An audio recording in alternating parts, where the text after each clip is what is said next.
ये artificial intelligence के बोलने वाले गौरव वल्लभ जी सिर्फ एक बात का जवाब दे दें। नंबर 1, या तो आपको नमाज का अर्थ नहीं पता था, या पता होने के बाद भी आप उसके पक्ष में हैं कि अल्लाह के अलावा कोई इबादत के लायक नहीं, तो फिर नवरात्र की झूठा ढोंग बंद कर दीजिए। नंबर 2, नवरात्र का व्रत रखते हैं, प्याज लहसुन नहीं खाते, उसके बाद भी आपके घर के सामने कोई हलाल मीट की दुकान चल रही हो तो आपको कोई आपत्ति नहीं है ये।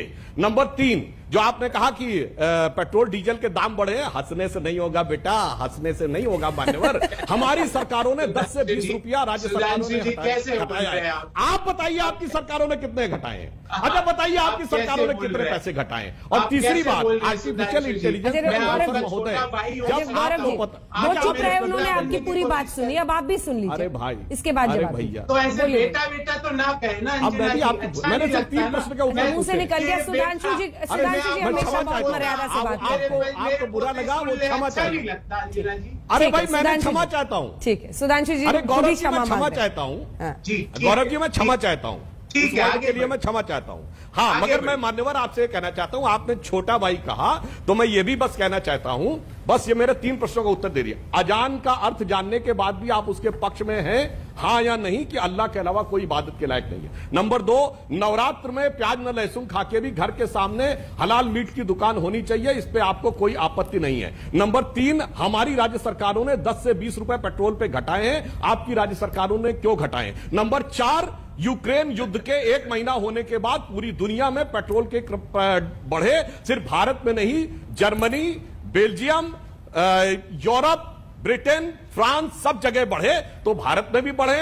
और अगर इकोनॉमिक्स के प्रोफेसर को यह समझ में नहीं आता है और अजान के अर्थ से लेकर नवरात्र से लेकर पेट्रोल का अर्थ समझ में नहीं आता, तो मुझे आपकी हालत के ऊपर हंसी आती है। अब आप तीनों का पिन पॉइंटेड हाँ या ना में जवाब दे दीजिए। जी अंजना जी, मिस्टर वल्लभ, छोटा सा जवाब, फिर मैंने मेहमानों के पास छोटा सा जवाब। अंजना जी 8 साल से जो सरकार में है वो विपक्ष से सवाल पूछ रहे, हालत देखिए इनकी। अरे 40% कमिशन वालों, वहां पे कर्नाटक की क्या हालत कर दी? अरे जहां आपकी सरकार है वहां थोड़ी आप विपक्ष में हैं। और गौरव वल्लभ जी, नहीं सर, अरे प्रोफेसर साहब, माननीय प्रोफेसर साहब, माननीय प्रोफेसर साहब, हाँ जी। और अंजना जी पेट्रोल प्राइस का कंपैरिजन कर रहे हैं।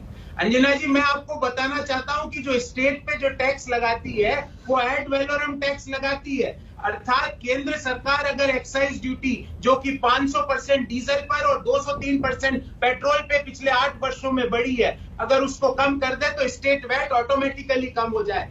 आपने 26,51,000 करोड़ रुपया पिछले 8 सालों से कमाया है। हिंदुस्तान में 26 करोड़ परिवार है, अर्थात हर हिंदुस्तान के परिवार से आपने फ्यूल टैक्स के नाम से पिछले 8 साल में 1 लाख रुपया लूटा है। वो पैसा कहाँ है सुधांशु जी? वो किसकी झोली में जा रहा है? आप भले मुझे बेटा बोलो, पोता बोलो, मुझे कोई आपत्ति नहीं सुधांशु जी। लोगों का एम्प्लॉयमेंट, रोजगार करवाइए, पेट्रोल और डीजल के दाम कम करवाइए, और ये जो 137 दिन जब चुनाव होते हैं, जब आप भाव को रोक देते हो, वो प्रोफेसर साहब को आज दिल पे लग गई है, आपने जो बोल दिया है, प्रोफेसर साहब को आज दिल पे लग गई है। सुधांशु जी एक साथ जवाब दीजिएगा। दुबे जी बहुत देर से हाथ उठा रहे।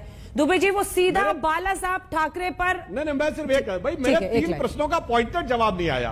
अरे पॉइंटेड जवाब, सरकार में बैठे हुए लोग प्रश्न पूछ रहे हैं जीना जी, आप इनकी हालत, इनको सिंकारा दीजिए, इनको जरूरत है सिंकारा। राजस्थान में भी विपक्ष में ही है क्या?